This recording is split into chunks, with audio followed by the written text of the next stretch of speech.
आबना हरमज़ में अमेरिका की मौत, ईरानी आबदोज़ों ने अमेरिका के जंगी बहरी बेड़ों को भगा दिया। उसके बाद बरतानिया की आबदोज़ आबना हरमज़ की जानिब बढ़ने लगी। लेकिन क्यों? आमिर रज़ा से बात करते हैं। आमिर भाई, ईरान की जो आबदोज़ें हैं उनका बड़ा चर्चा था। उन्होंने अमेरिकी बहरी बेड़े को भागने पर मजबूर कर दिया। अब बरतानिया की एक आबदोज़ आबना हरमज़ की तरफ बढ़ रही है। ईरान की आबदोज़ें उसका मुकाबला कैसे करेंगी? इन्हीं पत्थरों पे चल सको तो आओ, मेरे घर के रास्ते में कोई कहकशां नहीं है। ये वो आबदोज़ें हैं जिनको गैजेट बोला जाता है, यानी रशियन स्टाइल की आबदोज़ें हैं। और आपको अंदाज़ा नहीं है कि 40 के करीब आबदोज़ें हैं। ये गो छोटे साइज़ की हैं, लेकिन इनके अंदर ये सलाहियत मौजूद है कि ये डीप सी में जाकर छुप सकती हैं। यानी सही। इनके लिए छुपना जो है बहुत आसान है, इसीलिए इसकी स्टेल्थ टेक्नोलॉजी जो है उससे पूरी दुनिया खाइफ है। देखें, अब तक अमेरिका ने अनाउंस किया कि मैंने ईरान की सारी बैरियाँ ख़त्म कर दी, सारे मिज़ाइल ख़त्म कर दिए, सारी क़यादत ख़त्म कर दी, सारा उसने बंदरगाहें तबाह कर दी। मैं कहता हूँ सारा कुछ तबाह कर दिया। किसी एक आबदोज़ का नाम लिया उसने? नहीं। नहीं लिया। अब आप मुझे ज़रा एक चीज़ बताएं, जब हमने इब्राहिम लिंकन पे बात की थी, जब ये इसको नॉर्थ चाइनीज़ सी से लेकर आए थे, तो इसके साथ 2 आबदोज़ें थी, हाँ कहाँ जी। गई? हाँ, वो भी गायब है। गायब हैं। अब बरतानिया अपनी आबदोज़ लेके आया है और बरतानिया शायद मारा जाएगा। मैं आपको बताऊँ, शायद हमें ये खबर भी मिले, अगर ये जंग पर लॉन्ग हुई, ज़्यादा अरसा चली, अल्लाह ना करे ज़्यादा अरसा चले, तो आपको ये आबदोज़ जो एटमी आबदोज़ है डूबती हुई नज़र आएगी। और उसकी बुनियादी वजह यह है कि इस पूरे इलाके में इस वक्त इन आबदोज़ों से पहले, जो मैंने आपसे कहा कि मेरे घर के रास्ते में कहकशां नहीं है, इस घर के रास्ते में सारी बारूदी सुरंगें हैं जो हाँ जी, आबदोज़ों को भी तबाह कर बिल्कुल, देंगी। बिल्कुल।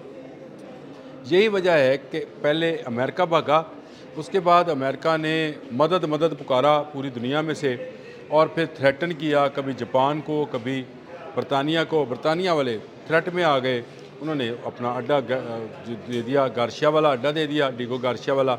और ये आबदोज़ जो है, जो कि टोमाहाक मिज़ाइल से लेस है, ये वो मिज़ाइल है जो कि अमेरिका कहता है मेरे जदीद बिल्कुल। तरीन है। अब ये आगे खड़ी हो गई है। देखें, इस पूरे इलाके में इस वक्त भी अगर किसी के पास मुकम्मल नक्शा ज़ेरे समंदर है तो वो ईरान है। ऐसे ही है, बिल्कुल ऐसे ईरान ही। को पता है कि उसकी कहाँ पे जो है बारूदी सुरंग मौजूद है और कहाँ पर उसकी आबदोज़ ज़ेरे समंदर बैठी हुई है, और कब उसको बाहर आना है, कब उसको वापस जाना है, ये सारे के सारा ईरान के पास है, किसी दूसरे मुल्क के पास नहीं है। ऐसे ही है। ये इंतहाई ख़तरनाक आबदोज़ें हैं जो किसी भी बड़े जहाज़ को जो है निशाना बना सकती हैं और तबाह कर सकती हैं। ईरान इनको सामने क्यों नहीं लेकर आया अभी तक, ये भी एक सवाल है। और अमेरिका इसको तबाह क्यों नहीं कर सका, ये भी एक सवाल है। आप याद करें शहीद अली मोहम्मद नाइनी की ये बात कि हम हर आने वाले दिन के अंदर एक नया सरप्राइज़ हाँ खोलेंगे। जी। देखें, कभी वो खैबर शिकन चलाते हैं, कभी कादर चलाते हैं, कभी नूर चलाते हैं, कभी वो डांसिंग मिज़ाइल, मैंने कल इस पर किया है डांसिंग मिज़ाइल पर भी, डांसिंग मिज़ाइल चलाते हैं, कभी वो जो है वो हर आने वाले कदर मिज़ाइल चलाते हैं।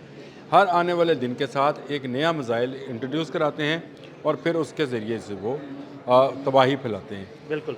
ये आबदोज़ें अभी इनका वक्त ही नहीं आया। देखें, वक्त आता उस वक्त जब अमेरिकन इब्राहिम लिंकन इन पानियों में मौजूद रहता, वो तो भाग भाग गया। गया, उसके साथ जो आबदोज़ें थी भाग गई।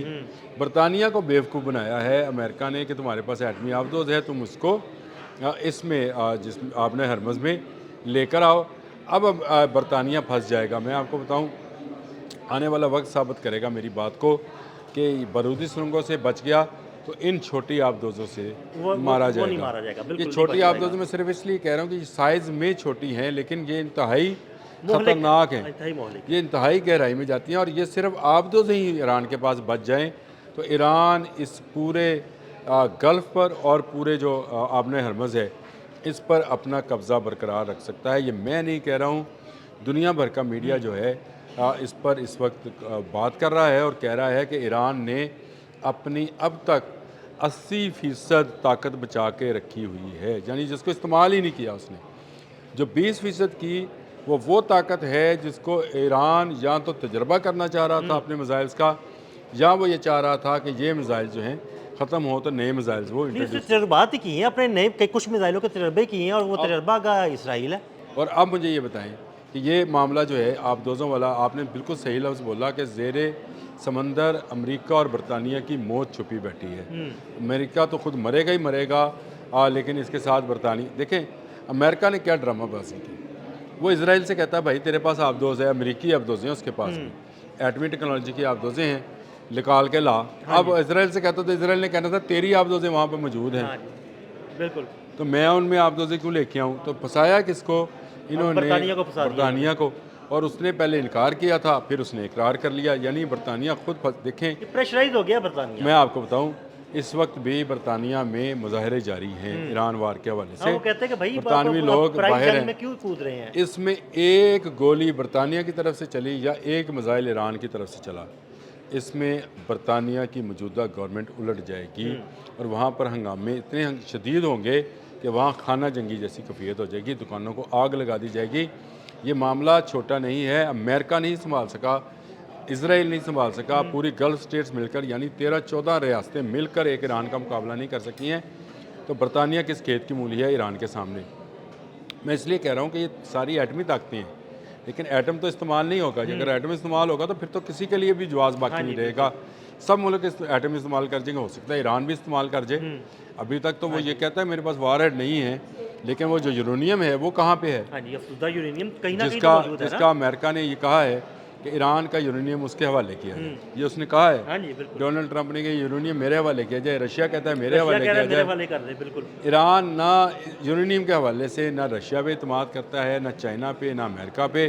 देखिए उसके अपने साइंटिस्ट अगर डांसिंग मिसाइल बनाकर आपके तमाम इंटरसेप्टर्स को नाकाम बना वैसे सकते क्या हैं। मिसाइल है आमिर भाई, कभी इधर जाता है, कभी इधर जाता है, और कभी इधर इनसे जाता घूम भी है, जाता और तमाम इंटरसेप्टर जो है ना वो परेशान रहते हैं कि भाई निशाना किसको नहीं, बनाना है। इंटरसेप्टर ज़्यादा चल जाते हैं इनसे। मसला ये हुआ उससे, एक मिसाइल को मारने के लिए आपको 7-8 इंटरसेप्टर्स बेशक वक्त चलाने पड़ते हैं। अब आप देखें ये मिलियन और बिलियंस ऑफ डॉलर्स की गेम है, बिल्कुल। अगर आप चलाते हैं तो बिलियंस ऑफ डॉलर, और वो अपने जाता भी निशाने पर हाँ जी, है। वो निशाने पे और ये बड़ी अच्छी बात है कि ईरानी नौजवानों ने खुद से ये तैयार किया है। इससे पहले मनूवरिंग वाले बिल्कुल मौजूद हैं, हम जिक्र करते रहे हैं कि रास्ता बदल के अपने हदफ तक जाता है, लेकिन इस तरह से मूविंग और डांसिंग जो है ये मुस्तकिल मूविंग कर रहा होता है, मुस्तकिल डांसिंग कर ये मुख्तलिफ फॉर्मेशंस बनाता है। यानी मतलब मुझे तो लगता है कि किसी नाइट क्लब से लिया है इन्होंने। अगर आपका नाइट क्लब जाने का इत्तेफाक हुआ था। लेकिन ये एक हकीकत है कि ये आबदोज़ें जिनका हम जिक्र कर रहे हैं, ये इंतहाई ख़तरनाक हैं। इन पर ऐसे मिसाइल्स मौजूद हैं जो कि रशिया ने ही प्रोवाइड किए थे, जो किसी भी एटमी आबदोज़ से लेकर एक बड़े बहरी बेड़े को तबाह कर सकती हैं। और ये छुपी पड़ी हैं अभी भी उन तमाम वो जो समुद्री हंदके हैं उनके पीछे, हाँ जी। और उनके पीछे छुपकर ये जो हैं वार करेंगी, और ऐसा वार करेंगी कि अमेरिका संभलेगा ना बरतानिया संभलेगा। और मैंने आपसे पहले कहा कि बरतानिया इस जंग में अगर आ ही गया है, अपनी आबदोज़ ले ही आया है, कोशिश तो उसकी यही होगी, लेकिन अगर उसने वाकई में एक फायर भी किया उसको लेने के देने वैसे पड़ेंगे। आमिर भाई वो आ गया है, लेकिन उसने हरकत कोई नहीं करनी, वो थोड़ा पीछे ही आके देखिए रुका हुआ पीछे है। रहेगा। डेगो गार्सिया पे हमला ईरान ने नहीं किया, ईरान ने ये कैटेगरिकली कहा था। लेकिन अगर ये बात हुई तो फिर डेगो गार्सिया पे जो है हमशेर फोर्स बरसेगा। बिल्कुल। हमशेर फोर्स की 4000 किलोमीटर की रेंज है। लेकिन आमिर भाई डेगो अगर गार्सिया अगर से ऐसी बाहर कोई नहीं है। हरकत की बरतानिया ने, तो इधर से ईरान से मिसाइल बरतानिया की तरफ भी जा सकते हैं। देखिए एक इजरायली वजीर ने ये बात कही है, उसने कहा है कि लंदन जो है, सेंट्रल लंदन, वो ईरानी मिसाइल्स के निशाने पर है, और अगर क्लस्टर बम तेल एबब में आ सकते हैं तो तो उधर भी जा इजरायली उसने डराने के लिए ये बात कही होगी, और मैं आपको भेज भी देता हूँ अगर आप कहते हैं तो। उसने शायद डराने के लिए कही होगी, लेकिन ये हकीकत है कि ईरान के पास ऐसी टेक्नोलॉजी और ऐसे मिसाइल्स मौजूद हैं जिनको अभी उसने इस्तेमाल नहीं किया है। और अगर वो इस्तेमाल करता है तो यूरोप के ये ममालिक, इसीलिए यूरोपियन यूनियन इस जंग के ख़िलाफ़ है। यूरोपियन यूनियन समझती है कि अगर इस जंग में यूरोप इन्वॉल्व हुआ तो पहले ही वहाँ पर ऑयल क्राइसिस हैं जो कि बरतानिया में नहीं है, और क्योंकि अगर थोड़ा बहुत खित्ते में अमन है तो खित्ते का अमन खत्म हो जाएगा। बरतानिया के पास ब्रेंट है, और इसी ब्रेंट को वो दुनिया भर में फ़रोख्त भी करता है, और इस वक्त भी फ़रोख्त कर रहा है। लेकिन बाकी यूरोपियन ममालिक के पास ऑयल और गैस के ज़ाहिर नहीं हैं। वो रशिया से लेते वो हैं, रशिया से लेते हैं, ये गल्फ से जाता है। यहाँ गल्फ से जाता था। अब ये दोनों रास्ते उसके लिए बंद हैं। रशिया से अमेरिका ने पाबंदी आयद की थी, और गल्फ जो है इस वक्त जंग की जद में है, तो वहाँ पर भी क्राइसिस शुरू हो गया है। बल्कि यूरोप का एक मुल्क है जो कि अभी भी राशनबंदी पे आ गया है, उसने पेट्रोल की राशनबंदी शुरू कर दी है, और आने वाले वक्त में मुझे ये राशनबंदी बाकी ममालिक में नज़र आती है। जितनी जल्दी ये जंग बंद हो उतनी जल्दी शायद ये मामला जो हैं वो बेहतरी की तरफ चले जाएं। मुज़ाकरात की टेबल पर अमेरिका आना चाह रहा है, इसराइल उसको रोक रहा क्या है चाह रहा है, वो आया खड़ा है आमिर भाई, उसकी जो आना चाह रहा इतनी है हालत उसकी पतली है, वो तो घुटने टेके हुए है और कि भाई इसरा- किसी तरह जंग रुकवा दो। इसराइल रोक रहा है उसको। और अगर अब भी इसराइल का कहना ट्रम्प ने माना तो अमेरिका भी तबाह होगा और बरतानिया की आबदोज़ भी इसी समंदर में गर्क हो जाए। बहुत शुक्रिया आमिर भाई जी, बिल्कुल आमिर रज़ा ने बड़ी तफसील के साथ इस सारे मामले पर रोशनी डाली। मज़ीद अपडेट्स के लिए हमें फॉलो करते रहिए। अब तक के लिए इजाज़त दीजिएगा, अल्लाह हाफ़िज़।